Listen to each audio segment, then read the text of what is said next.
Welcome to the Secrets Women Keep podcast. I am your secret keeper and confidant, Lauren White. I'm a qualified counsellor and sexologist, madam of a secret society, author of Permission, and a witty, highly intuitive lounge room dancing introvert. I help you as an exceptional woman in entrepreneurship to see, love, and trust all the parts of yourself, especially the unseen. Let's pull back the curtain, light the candelabra, and remove the mask. These are the secrets women keep. Hello, and welcome to the Secrets Women Keep. You know who I am. I'm Lauren White, your favourite secret keeper and confidant. And today, we're going to talk about a word that's very similar to confidant. It's confidence. Because women want this. My clients want it. My members of Unveiled want it. You want it. I know you do. Confidence, it can feel so elusive. It's like, how does she have it and I not have it? Today we're going to bridge that gap. I'm going to personally hand over my own map to confidence. I'm going to get a quill, get the ink, write it all out, fold it up, use a wax seal and send it to you. No, actually, I'm not going to do that, although that would be very beautiful because then you could hold it and touch it and have this whole sensory experience. But I'm not going to do that. But for future reference, I may. I can make it super quick and easy for you by speaking to it, what my confidence map is. I know you're ready. The first thing is, in order to access my confidence, I became my own permission grantor. I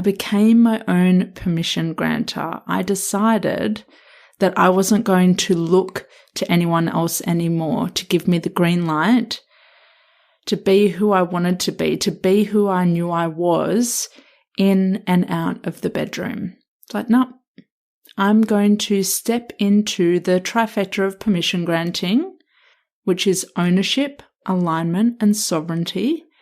I'm going to step into those three facets. I'm going to use them as my anchors. I'm going to come back to them again and again and again and again. And whenever I think, what answer do I want so-and-so to give me about this problem? What do I wish they say?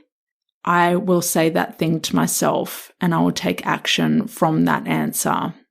So that's the answer I always wanted anyway. I knew I could be my own permission grantor.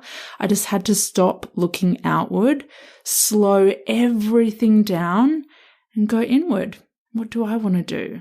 What would I do if I didn't care about what everyone else thought? What would I do if I had unlimited resources? What would I do if I fully believed that I had unlimited potential? And so on and so on. Being your own permission grantor is incredibly liberating, and it is a really important pillar or a really important destination on your confidence map. It is necessary. There's not being your own permission grantor and being confident are incompatible concepts. I don't know anyone that I would look to that's confident, that's constantly seeking permission to be who they are from other people. No. So you need to be your own permission grantor. And if you want to delve deeper into that topic, you can grab my book, Permission, Personal Liberation for Switched On Women. It is available in paperback and ebook and is an absolute gem for owning who you are in and out of the bedroom. So get that now. The second thing I do is when it comes to my confidence, or I have done, and there are always layers to this and other means that I'm accessing, is I think it's really beneficial to do your personality profiles. When you do your personality profiles, like the Enneagram, the Myers-Briggs, and Human Design, those are the three I'm most familiar with. I'm sure there's a lot more out there. So pick and choose, but in knowing how I operate from the responses that come through those personality profiles when I do them, it's been very illuminating. It's been a permission grantor to say, oh, this is my strength. This is my area of weakness. This is why I do things in this way. This is why this is so important to me. This is why I need to be around people who are like this. This is why I need to go inward. Yeah, been really illuminating to find out more about myself. And even in some ways, I feel like my Enneagram has changed, like it was the helper growing up and being a nurse. And I really feel like entrepreneurship has actually shifted my Enneagram a little bit.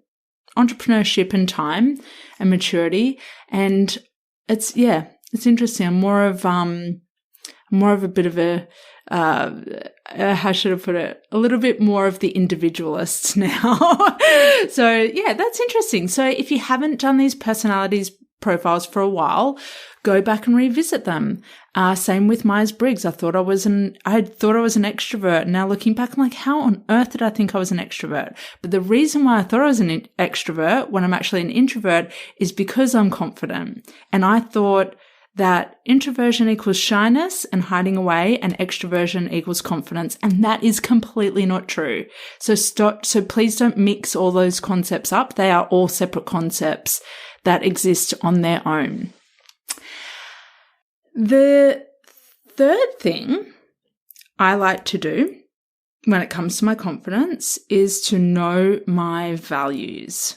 So you'll notice that everything I'm propositioning so far about creating your confidence map is about individualizing you. That confidence does not come from you seeing someone and copying who they are or what they do or how they self-express. Everything I'm proposing to you now is about really ensuring that you know that you are an individual, that you have your own likes, preferences, ways of operating in the world, and to step into ownership of that. Back to values. I have a little post-it that's about my values, and I have kept it in my wallet for years. It's interesting looking back at my values and seeing if they've changed, and they really haven't. I'm pretty sure I put these in my wallet in 2012, and they're here. Authenticity, sexuality, trust, self-development, intimacy, health. They were the 6 values that I came up with. Maybe it was even 2011. Don't know. 10 years, let's just say 10 years ago. And pulling this little tiny post-it out, I've got it in my hands right now, and rereading those words, I'm like, well, not a lot has changed. The way that those values are expressed are probably different because I've learnt more and I've grown more and become a parent and stepped out of the day job and everything else. But they're all there. I look at them and go, yeah, those all still stand. Authenticity, sexuality, trust, self-development, intimacy, health. They are also my highest values. And yeah, it's another form of permission for me to go, that's why I offer this work. That's why I talk about these topics so much. That's why this is so important for me in my home, that these things keep flowing. Because I value them and they help me to feel alive. So if you haven't for a long time, or if you haven't ever, revisit what your values are. Again, it's another anchor for what you want to focus on and what helps you feel most engaged and therefore confident. No point living a life that is completely opposite to your values. You're not going to feel confident in anything that you're doing. The next thing you need for your confidence map is to create confidence creeds. So many C's at once. Create confidence creeds. And I have 3 of them. There's probably more, but these are the 3 that are really prominent at the moment. What I'm living by when it comes to my confidence and when I feel it wane, because it's not just at operating at 100% all the time, it waxes and wanes like the moon, like my cycle, like anything in life. It's not steady. That's okay. I come back to my confidence creeds when I feel it waver. My first confidence creed is that I don't self-reject. I don't self-reject. It gets very tempting, I assure you. But for this year, I started saying don't self-reject. When I feel myself slipping down into that spiral of, I don't know, woe is me, or whatever feels like rejection from the outside world, I say don't self-reject. Everyone else can reject me, but if I self-reject, I've got nothing left. So don't self-reject. Simple as that. That's what I say to myself. And it immediately kind of buoys me and props me up. I start sitting up or standing a little taller and I go, okay, prop up, take a breath, don't self-reject, go do something else, move your body, time out, regroup, recalibrate. The second confidence creed I have is don't get desperate. Don't get desperate. As soon as I haven't been desperate for a long time, but as soon as I feel my actions or my autopilot is going into desperation, it's not there, but it's on its way there. If I keep following those breadcrumbs and those feeling states, then I pull myself back up again and go, nope, not magnetic, not what you want to be, not what you want to embody. Nothing ever good comes from it. No. Confidence is not desperate. Confidence is not desperate. Magnetism is not desperate. All the things you want to be are on the other side of desperation. You can want something, you can desire something, you can even salivate for something. Getting desperate is a whole other energy that doesn't bring any good, and it never gets you what you want. And if it does get you what you want, it's going to have a shit ton of conditions on it, and it's probably going to backfire in some way later on. Been there, done that. I speak from experience. My last confidence creed is you're only competing with yourself. I am not competing with any other person, any other woman. And when I really identified as a sexologist, not identifying with any other sexologists, just I'm on my own in a community, in a circle, in the world, only competing with myself, only trying to improve myself, only to better myself. And a really good, ordinary, everyday example of this one is Ed and I went bowling about a month ago. We had a day date, and we're a few games, not games in, but we'd rolled the ball a couple of times. We'd rolled the bowling ball a few times, and I'd gotten a strike, and then I got hit 3 pins, and I started to get a bit deflated. I was like, oh crap, my performance. And I was looking at his score and going, grrr, damn it. And even though he had sore fingers, he was playing exceptionally. And he just looked at me and he goes, no, we're not competing against each other. We're competing against ourselves. Let's do this first game, and then let's do a second game and see if we can improve. Oh my God, totally changed my mood, my outlook, my perception, my enjoyment of the game, my engagement with it. I just stopped competing with him. I looked at his score, I celebrated him, I celebrated his improvements, and you can apply that same experience and those principles to anything. You are only competing with yourself will liberate you from comparisonitis and your confidence completely dropping because you think that you're falling short, that you're not good enough. All the other things that go with that sense of deflation and not admiring, but really pining for what someone else has and thinking it's a reflection of what you're not. Her confidence. Adopt some creeds, like some musts, I live by this, I do not go there. These are my firm lines in the sand. These are my non-negotiables. The next recommendation I have for your confidence map is work out your turn-ons. I'm not just talking about what happens in the bedroom, although that is very good as well. And that's a whole other episode unto itself. But work out what turns you on, what movement turns you on, what people turn you on, what makes you feel alive, goosebumpy, excited, exhilarated, ecstatic. What turns you on? What gets your blood moving and feeling warmer? And yes, it all sounds like sex because there are mirrors in life for what we do in sex. So let's play more with those mirrors. Let's step into those mirrors more and be those good things. Be that blood flowing. More turn on, please. And you have probably heard me say already, does this turn me on? I ask myself that all the time. I'm going to keep asking it. And I'm going to keep asking you again and again because it's easy to forget in the ho-hum palatability of life what turns me on. I'm just like, this is the way it is. This is the way it's always going to be. Nothing's ever going to change, blah, blah, blah. Scrap that. Start asking, does this turn me on? And notice your responses. And like I have said before, if it doesn't turn you on directly doing that thing, is it a pathway to something that does turn you on?